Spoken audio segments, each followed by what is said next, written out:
আসসালামু আলাইকুম ওয়া রাহমাতুল্লাহ। সুপ্রিয় শিক্ষার্থীরা, আশা করি সবাই ভালো আছো। আজকের অনলাইন লাইভ ম্যাথ ক্লাসে সবাইকে স্বাগত জানিয়ে শুরু করছি। আজকে আমরা শুরু করতে যাচ্ছি অনুশীলনী 12.4। অনুশীলনী 12.4। তো পুরা দ্বাদশ অধ্যায় 12 এই অধ্যায়ের মধ্যে আছে দুই চলক বিশিষ্ট সরল সমীকরণ। 12.1 সমীকরণের প্রকৃতি, 12.2 আছে তিনটা পদ্ধতি: প্রতিস্থাপন, অপনয়ন, আর গুণন। এই পদ্ধতিগুলো আছে। 12.3 আছে লেখচিত্রের মাধ্যমে সমাধান, আর 12.4 আছে সমীকরণ তৈরি করে সমাধান। তো আমরা আজকে শুরু করতে যাচ্ছি 12.4। তো 12.4 1 থেকে 10 পর্যন্ত আজকে আমরা করবো ইনশাল্লাহ। তো এইখানে 12.1, 2, 3 বিষয়গুলো চলে আসবে। তো প্রথম যে প্রশ্নটা, সেই প্রশ্নটা আমরা আসি। সবাই বই বের করো, পৃষ্ঠা নাম্বার 246, 12.4। 1 নাম্বার প্রশ্ন। 1 নাম্বার প্রশ্নে বলা আছে ax plus by equal to c, না প্লাস সি ইকুয়াল টু 0। এটা একটা সমীকরণ। আরেকটা সমীকরণ হচ্ছে px plus qy plus r equal to 0। এখানে কয়টা সমীকরণ দেখা যাচ্ছে মাহাথির? দুইটা সমীকরণ। চলক কয়টা? দুইটা।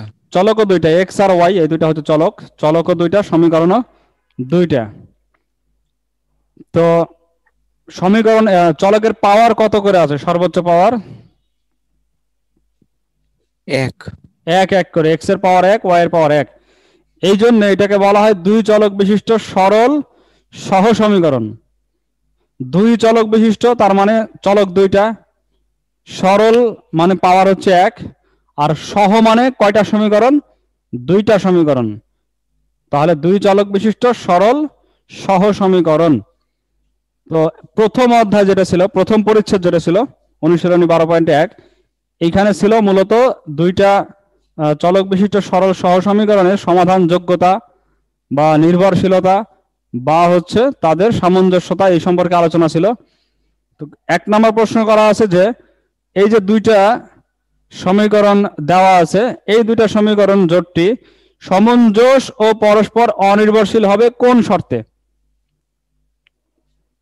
সমঞ্জস হতে হবে এবং পরস্পর অনির্ভরশীল হতে হবে। এটা চার্ট ছিল 12.1। তোমার এখানে বলা ছিল যে যদি এক্স এর সহগের অনুপাত অর্থাৎ এ বাই পি, এক্স এর সহগের অনুপাত নট ইকুয়াল যদি ওয়াই এর সহগের অনুপাত হয়, তাহলে এই ক্ষেত্রে কি হয়? এই ক্ষেত্রে হয় সমঞ্জস। সমঞ্জস আর কি হয়? অনির্ভরশীল।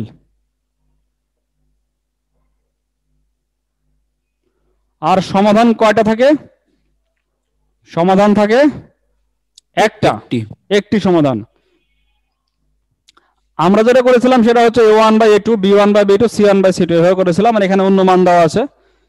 তার মানে এক্স এর চলকের অনুপাত আর ওয়াই, এক্স এর সহগের অনুপাত ওয়াই এর সহগের অনুপাত যদি সমান না হয়, তাহলে সমঞ্জস হবে, অনির্ভরশীল হবে এবং একটি সমাধান থাকবে।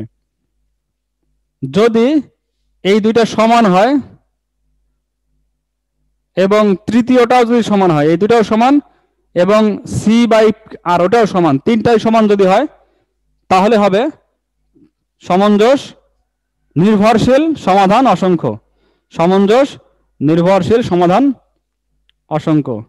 যদি প্রথম দুইটা সমান হয় কিন্তু সি বাই আর একটা তৃতীয়টা সমান না হয়, তাহলে অসমঞ্জস অনির্ভরশীল সমাধান নাই। তাহলে এটার উত্তর এটা হবে ক number, a by p not equal b by Q.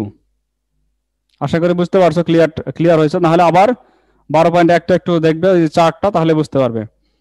2 number প্রশ্ন, x plus y equal to 4, x plus y equal to 4 এবং x minus y equal to 2। তো এই দুইটা সমীকরণ আমরা সমাধান করে এক্স ওয়াই এর মান নির্ণয় করতে পারি, আবার উত্তরগুলোকেও ডাইরেক্ট বসিয়ে যাচাই করতে পারি। দুইটা পদ্ধতি আছে। তো এটা যেহেতু ছোট আছে, x plus y x minus y, যোগ করে দিলে হবে 2x ইকুয়াল টু 4 আর 2 6 হবে, তার মানে এক্স এর মান 3, এক্স এর মান 3 বসালে ওয়াই এর মান পাওয়া যাবে 1। এটা এমনিতেই বোঝা যাচ্ছে 3 হবে আর হবে 1। কিন্তু বড় সমীকরণ হলে সেক্ষেত্রে যেটা উত্তর দেওয়া আছে অপশনে ওইটা দিয়ে যাচাই করবে, অপশনের উত্তর দিয়ে যাচাই করবে। কিভাবে যাচাই করবে? ধরো 3 আর 1, 3 বসাও এখানে, 1 বসাও, 3 আর 1 কত হচ্ছে? 4। 4 তো একটাতে না, আরেকটা যাচাই করতে হবে যে একটা মিললো আরেকটা না মিলতে পারে। এটাতে আবার বসাও, 3 থেকে 1 বাদ দিলে কত হয়? 2 হয়।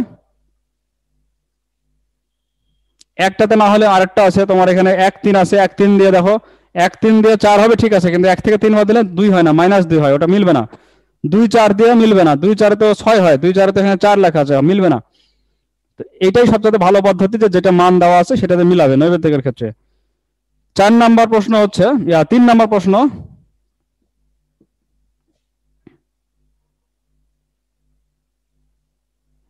x plus y equal to 6 আর 2x ইকুয়াল টু 4 যদি হয় তাহলে y এর মান কত? 2x সমান সমান 4, তাহলে এখান থেকে x এর মান কত? 2 2। এখানে 2 বসালে y এর মান কত আসে?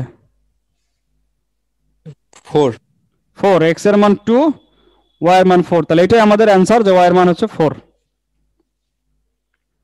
4 নাম্বার, একটা ছক দেওয়া আছে, মানে একটা সমীকরণকে যখন আমরা লেখচিত্রে রূপান্তর করব, লেখচিত্রে বসাবো সমীকরণটাকে, তখন আমাদের কি করতে হবে? একটা ছক করতে হবে, x এর বিভিন্ন মানের জন্য y এর বিভিন্ন মান নির্ণয় করতে হবে। তো 4 নম্বরে একটা ছক দেওয়া আছে, যেই ছকটা করা আছে, ছকটা হচ্ছে x আর y, x এর মান যখন 0 তখন y এর মান -4, যখন x এর মান 2 তখন y এর মান 0, যখন x এর মান 4 তখন y এর মানও 4। একটা ছক দেওয়া আছে। এটা সহজ বুদ্ধি হচ্ছে, আমরা কি করব, যে সমীকরণগুলো দেওয়া আছে অপশনের মধ্যে ওই সমীকরণে বিন্দুগুলো বসিয়ে দেখবো যে কোনটাতে কারেক্ট হয়। আমি সরাসরি কারেক্টটা নিচ্ছি। আমি 0 আর -4, 0 আছে x এর মান, y এর মান -4 আছে, এটা দিয়ে আমরা টেস্ট করি, অথবা 4 4 দিয়ে টেস্ট করতে পারি, 4 এবং 4 দিয়ে, 4 এবং 4 দিয়ে টেস্ট করলে এখানে মিলে হচ্ছে খ নাম্বারটা মিলে 4 4 দিয়ে, গ নাম্বার মিলে না, ঘ নাম্বারটা মিলে, দুইটা মিলে, একটা হচ্ছে খ আর একটা ঘ, দুইটা মিলে, দুইটার মধ্যে অ্যান্সার হবে। খ নাম্বারে y সমান সমান বলা আছে 8 - x, আর ঘ নাম্বারে y সমান সমান বলা আছে 2x - 4। তো 4 4 বিন্দু দিয়ে দুইটাই মিলছে, 4 4 দিয়ে, এখানে 4 বসালে 8 থেকে 4 বাদ দিলে কত হয়? 4 হয়। এখানে 4 বসে 4 2 9, 8 থেকে 4 বাদ দিলে 4 হয়, মিলছে। কিন্তু আমরা আরেকটা বিন্দুতে টেস্ট করব, আরেকটা বিন্দুতে টেস্ট করলেই আসল উত্তর কোনটা সেটা বের হয়ে যাবে। বলো দেখি, আর 2 আর 0 দিয়ে বসালে কোনটা কারেক্ট হবে? প্রথমটা সমীকরণ না দ্বিতীয় সমীকরণ? দ্বিতীয়টা। দ্বিতীয়টা। 2 আর 0, 2 বসালে 4 থেকে 4 বাদ দেবে 0, কিন্তু এখানে 2 বসালে তা কিন্তু হবে না, 2 বসালে 6 আসতেছে, এটা হচ্ছে না, তাহলে এইটা হচ্ছে আমাদের কারেক্ট। এইভাবেই তাড়াতাড়ি বের করা যাবে। 5 নাম্বার বলা আছে 2x, স্যার এটা কত অনুশীলনী? এখানে লেখা নেই, বুঝতে পারছো না? 12.4। এতক্ষণ পরে তুমি জিজ্ঞেস করছো কত অনুশীলনী, পৃষ্ঠা নাম্বার দেওয়া আছে স্যার, আমি 240। স্যার আমি এখনই জয়েন করলাম তো। কেন এখন জয়েন করবে? কেন 12 মিনিট পরে এসে তুমি জয়েন করবে? একটু দেরি 5 হয়ে নাম্বার, যাচ্ছে স্যার, বুঝতে পেরেছি। 2x - y = 8, আর কি বলা আছে? 3x - 3y -10 = 0। তো এই সমীকরণ দ্বয় পরস্পর নির্ভরশীল কি না?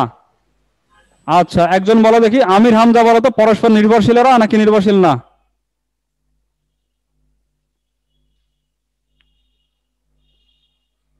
যে কেউ বলো, একজন, কে পারবে? একজন বলো, পরস্পর নির্ভরশীল নাকি নির্ভরশীল না?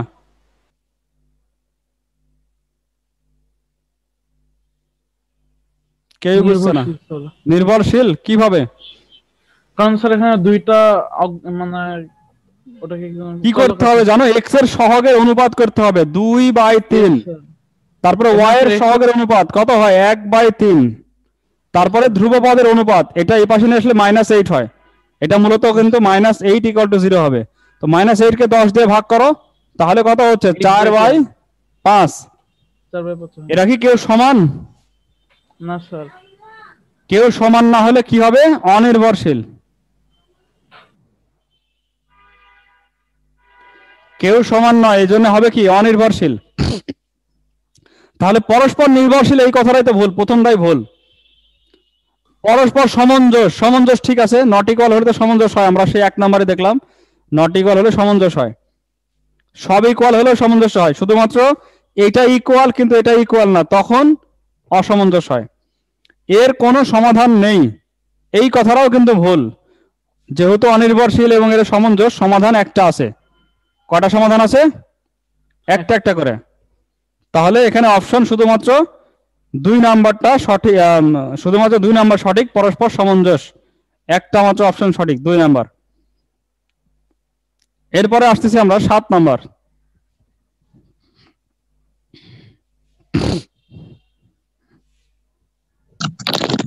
আসসালামু আলাইকুম স্যার। ওয়ালাইকুম সালাম। এতক্ষণ পরে এসে সালাম দিচ্ছ ক্লাসের মধ্যে? এতক্ষণ পরে এসে সালাম দিতে হয় না, ক্লাস তো চলছে। দেখো 7 নাম্বার, একটি আয়তাকার ঘরের মেঝের দৈর্ঘ্য প্রস্থ অপেক্ষা 2 মিটার বেশি এবং মেঝের পরিসীমা 20 মিটার। ঘরটির মেঝে মোজাইক করতে প্রতি বর্গ মিটারে 900 টাকা খরচ হয়। আচ্ছা, ঘরের দৈর্ঘ্য যদি হয় এক্স, দৈর্ঘ্য এক্স আর প্রস্থ হচ্ছে ওয়াই, দৈর্ঘ্য এক্স প্রস্থ ওয়াই, তো কি বলা আছে? প্রথমে দৈর্ঘ্য হচ্ছে প্রস্থ অপেক্ষা 2 মিটার বেশি। তাহলে প্রথমে আমরা কি পাবো? X equal to y plus 2, এটা পাবো না? দৈর্ঘ্য প্রস্থ অপেক্ষা 2 বেশি, বুঝতে পারছো? এটা এক্স হচ্ছে দৈর্ঘ্য, ওয়াই কি? প্রস্থ। আর কি বলা আছে? দৈর্ঘ্য প্রস্থ অপেক্ষা 2 মিটার বেশি। তাহলে দৈর্ঘ্য এক্স ইকুয়াল টু ওয়াই অপেক্ষা 2 মিটার বেশি, প্রস্থ y, y plus 2, x equal to y plus 2। আরেকটা কথা বলা আছে, তাদের পরিসীমা হচ্ছে 20। পরিসীমার সূত্র কি? 2 into x plus y equal to কত? দৈর্ঘ্য প্রস্থ। তাহলে x plus y equal to কত হয়? 20 কে 2 দিয়ে ভাগ করলে 10। তাহলে দুইটা সমীকরণ আসছে, একটা x equal to y plus 2 আর একটা x plus y equal to 10। প্রশ্ন হচ্ছে ঘরটির মেঝের দৈর্ঘ্য কত মিটার? ঘরটির মেঝের দৈর্ঘ্য কত মিটার? এটা 7 নম্বর প্রশ্ন। তো মেঝের দৈর্ঘ্য বের করতে চাচ্ছি আমরা, দুইটা মিলে যোগ করলে 10 হবে, আবার একজন আরেকজনের থেকে 2 বেশি, কত কত হতে পারে? চিন্তা করো তো। 6 আর 4 হতে পারে না? Yes sir. এক্স বড়, এই জন্য এক্স কে দিলাম 6, ওয়াই কে দিলাম 4। আমরা গেস করে বের করলাম, যদি তোমার সমস্যা মনে হয় তাহলে অঙ্ক করে বের করতে পারো। এক্স এর মানটা বসাই দেবে এটাতে বসাই দেবে, তাহলে এক্স আর এক্স, ওয়াই আর ওয়াই, 2y ইকুয়াল টু হবে 10 থেকে 2 বাদ দিলে 8 হয়, 2y equal to 8, y equal to হবে 4। ওয়াই এর মান 4 এটাতে বসাও, তাহলে 10 থেকে 4 বাদ দিলে 6। তো ঘরটির মেঝের দৈর্ঘ্য কত? কোনটা, এটা না এটা? 6 মিটার, এটা হচ্ছে ঘরটির মেঝের দৈর্ঘ্য। 8 নাম্বার প্রশ্ন হচ্ছে ঘরটির মেঝের ক্ষেত্রফল কত? ক্ষেত্রফলের সূত্র কি? দৈর্ঘ্য গুণ প্রস্থ। দৈর্ঘ্য গুণ প্রস্থ। দৈর্ঘ্য হচ্ছে 6, প্রস্থ 4, তাহলে কত হবে? 4 ছক 24 24 বর্গ মিটার। 24 বর্গ মিটার। 9 নাম্বার, ঘরটির মেঝে মোজাইক করতে, ঘরটির মেঝেকে মোজাইক করতে মোট কত টাকা খরচ হবে? তো এখানে খরচ কি দেওয়া আছে? ঘরটির মেঝে মোজাইক করতে প্রতি বর্গ মিটারে 900 টাকা লাগে। প্রতি বর্গ মিটারে কয় টাকা লাগে? 900। 1 বর্গ মিটারে লাগে হচ্ছে 900 টাকা মোজাইক করতে। তাহলে 24 বর্গ মিটারে কয় টাকা লাগবে? 24 গুণ 900 টাকা লাগবে, তাই না? 9 দিয়ে গুণ করো, 4 নং 36 এর 6, হাত থেকে 3, 9 দুগুণ 18 আর 3 21 তারপরে দুইটা শূন্য বসবে, 21,600 টাকা, 21,600 টাকা। মিলছে? জি স্যার।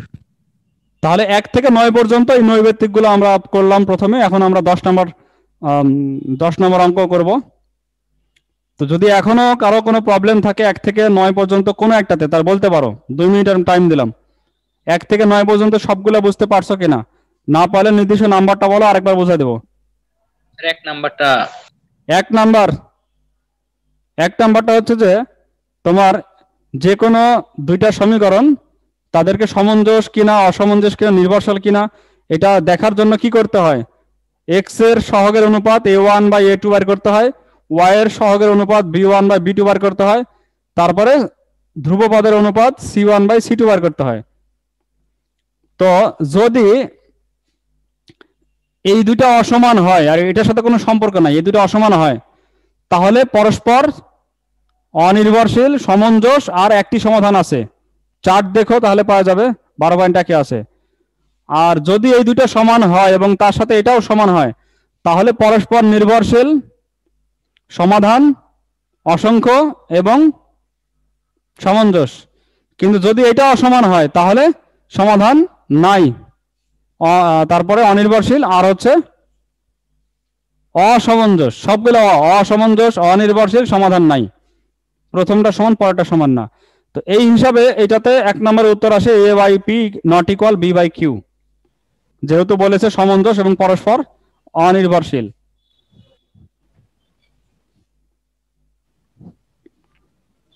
আর কোনটা? স্যার 6 নম্বরটা।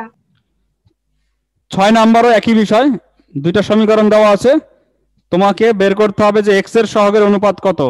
এক্স এর সহগের অনুপাত 1/3 আসে 6 নম্বরে। ভালো করে খেয়াল করো, প্রথম সমীকরণে এক্স এর সহগ 1, দ্বিতীয় সমীকরণে এক্স এর সহগ মাইনাস, না শুধু 3, তাহলে 1/3। ওয়াই এর সহগের অনুপাত কত? -1/3, -1/3, তাহলে মাইনাস মাইনাস কেটে যাবে, এটা হবে 1/3। তারপরে ধ্রুবপদের অনুপাত কত? -4/10, -4/10, তাহলে কত হবে এটা? কাটাকাটি করলে 2/5। 2/5। তাহলে এই দুইটা সমান, কিন্তু এটা সমান না। তাহলে 5 নম্বরে একটু ভুল হয়েছিল মনে হয়, তাই না? সম্ভবত অন্য প্রশ্ন চলে আসছে এখানে, মানে 6 নাম্বার, 5 নাম্বার থেকে 6 নম্বরের প্রশ্ন চলে আসছিল, ওটা ভুল হয়েছে। তাহলে এটা পাঁচে স্যার আপনি তখন প্রথম সমীকরণটা ভুল লিখেছিলেন। হ্যাঁ, প্রথম সমীকরণটা ওই যে 5 নম্বর থেকে লিখছিলাম, এটা 6 নম্বরে লেখা হয়নি। তাহলে 1/3 হলো, 1/3 হলো, আর 2/5 নট ইকুয়াল হলো।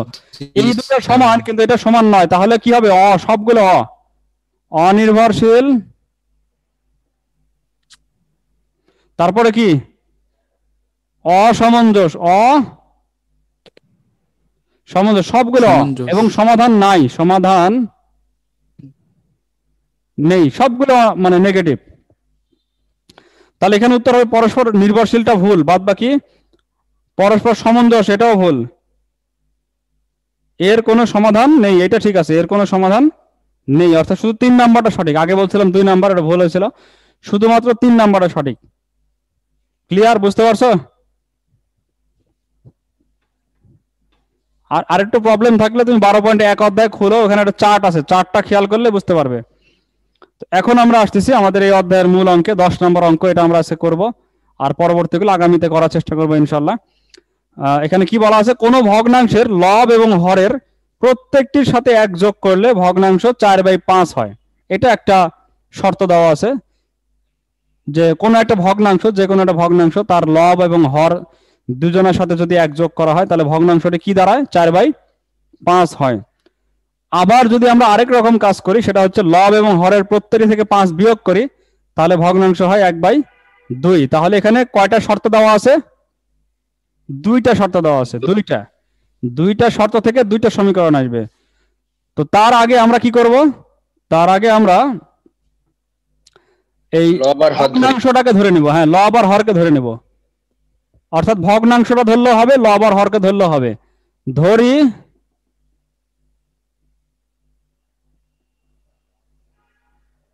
ধরি ভগ্নাংশটি হলো এক্স বাই ওয়াই। তো এখানে লব কোনটা, এক্স না ওয়াই? এক্স। এক্স লব, X উপরেরটা লব, আর হর হচ্ছে ওয়াই, নিচেরটা হর ওয়াই। তো ভাই হর ডাইরেক্ট ডাইরেক্ট আমরা চলে আসি যে প্রথম শর্ত মতে, শর্ত মতে প্রথম শর্তে কি বলা আছে, দুইজনের সাথে কত যোগ করতে হবে? এক। দুজনের সাথে এক যোগ করা, এটা কি আমি ডাইরেক্ট একবার এইভাবে এক যোগ করবো না আলাদা আলাদা হবে? আলাদা দুইটাতে আলাদা আলাদা। আলাদা আলাদা, এক্স এর সাথে এক যোগ, আবার ওয়াই এর সাথে এক যোগ, এইভাবে যোগ করলে এটা কত দাঁড়ায়? এটা দাঁড়ায় হচ্ছে 4/5, 4/5 দাঁড়ায়।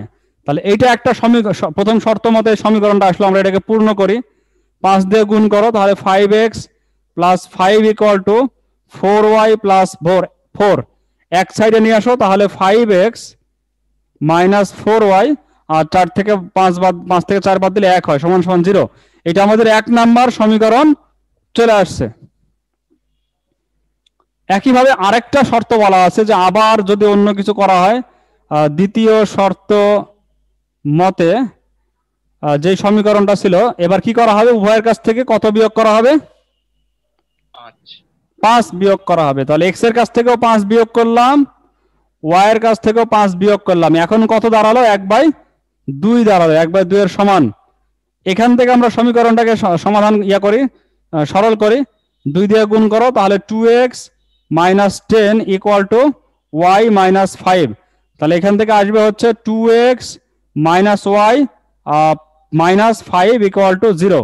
+5টা বামে আসলে হবে, -5 বামে আসলে +5 হবে। তাহলে -10 + 5 হয়ে যাবে -5। দুইটা সমীকরণ পেলাম না আমরা? Yes sir. এখন ভগ্নাংশটা কত নির্ণয় করতে আমাদের এখন কি করতে হবে? এই দুই সমীকরণকে সমাধান করতে হবে।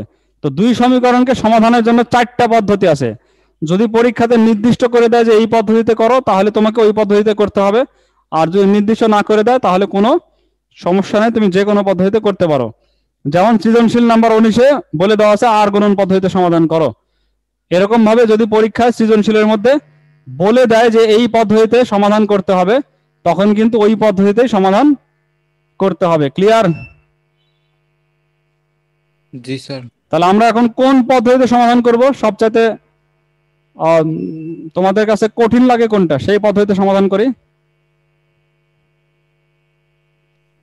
কি কি পদ্ধতি আছে আগে সেটা বলেন তো আমাকে। পদ্ধতি 4টার মধ্যে 1 নাম্বার নাম প্রতিস্থাপন, 2 নাম্বার হচ্ছে অপনয়ন, 3 নাম্বার আর গুণন, 4 নাম্বার হচ্ছে লৈখিক পদ্ধতি লেখচিত্রের মাধ্যমে। লেখচিত্র অনেক বড়, আমরা আর গুণনটা করি, তাই না? আর গুণনটা ছোট, কিন্তু অনেকের কাছে আবার একটু কঠিন লাগে। সাথে সাথে আমাদের অঙ্কটা মনে পড়ে যাবে। আর গুণন পদ্ধতি, এটা হচ্ছে 1 নাম্বার, আর এটা হচ্ছে 2 নাম্বার। তো আর গুণন পদ্ধতিতে যেই কাজটা করতে হয়, অবশ্যই ডান পক্ষে 0 রাখতে হবে। ডান পক্ষে কি রাখতে হবে? 0। আমি কিন্তু আর গুণনের টার্গেটে এই কাজটা করেছি, ডান পক্ষে কি রাখছি? 0 রাখছি, আর সবগুলোকে বামে নিয়ে আসছি। তো এখন আমরা লিখি আর গুণন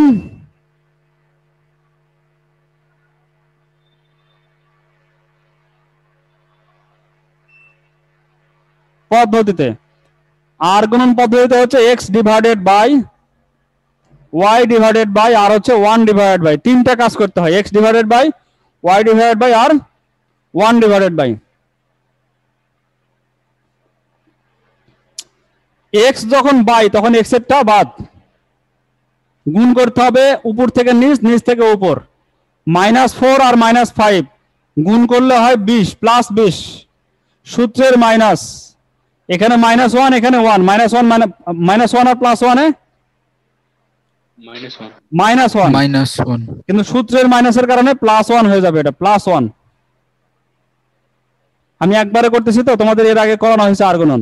এবার y বাই মানে y বাদ, আগে নিচ থেকে উপর, তারপর উপর থেকে নিচ। এখানে 2 আর এখানে 1, 2 1 2, সূত্রের মাইনাস, এখানে 5 আর এখানে হচ্ছে -5, তাহলে কত হয়? -25, আর মাইনাস মাইনাসে +25। এবার 1 বাই মানে এটা বাদ, তাহলে 5 আর এখানে মাইনাস, তাহলে কত হবে? -5 এখানে 5 আর এখানে মাইনাস, তাহলে -5। এখানে 2 আর এখানে 4, তাহলে 4 দুগুণ 8, 8 -8। কিন্তু সূত্রের মাইনাস আছে, +8 হয়ে যাবে। সূত্রের মাইনাস ছিল, +8 হবে।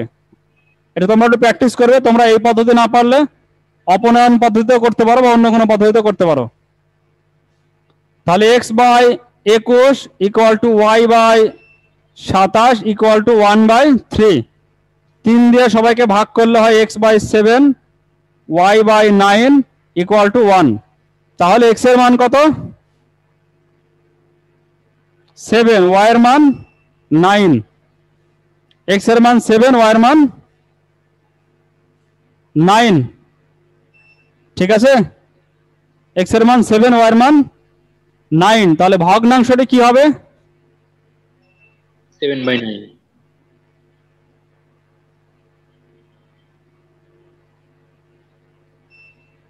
7/9। 7/9 কমপ্লিট করে দিলাম আমরা 10 নাম্বার। তো এটা আর গুণনেই কি করতে হবে নাকি তোমার ইচ্ছা মতো করতে পারবে? স্যার লৈখিক বাদে বাকি তিনটা তো পারবো। লৈখিক পদ্ধতিতে পরে দেখাবো নি, সামনের ক্লাসে। আজকে তো আমরা এটা করতেছি না। লৈখিক যখন আমরা 19 নাম্বার করবো তখন দেখাবো নি। Okay sir. ঠিক আছে, আজকে 3টা পদ্ধতির যে কোনো একটা করতে পারো তুমি, আর গুণন অথবা অপনয়ন অথবা প্রতিস্থাপন। আর যদি সৃজনশীলে উল্লেখ করে দেয় যে আর গুণনে করো, তখন কিন্তু অন্য পদ্ধতিতে করলে হবে না। অথবা যদি বলে প্রতিস্থাপনে করো, তাহলে প্রতিস্থাপনেই করতে হবে।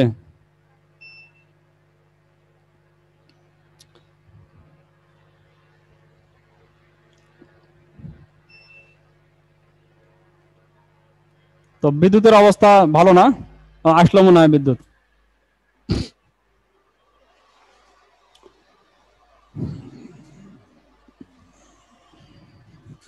তো তোমরা 11 নাম্বারটা প্র্যাকটিস করবে।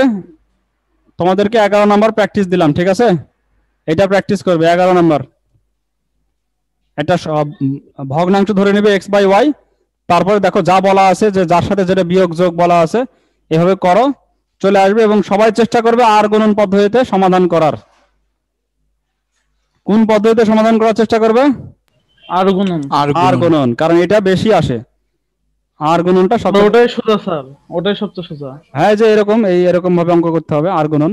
স্যার এটা সোজা স্যার, ছোট তো হয়ে যায়। সোজা, কিন্তু একটু ভুল করলে, একটা প্লাস মাইনাসে ভুল করলে সব শেষ।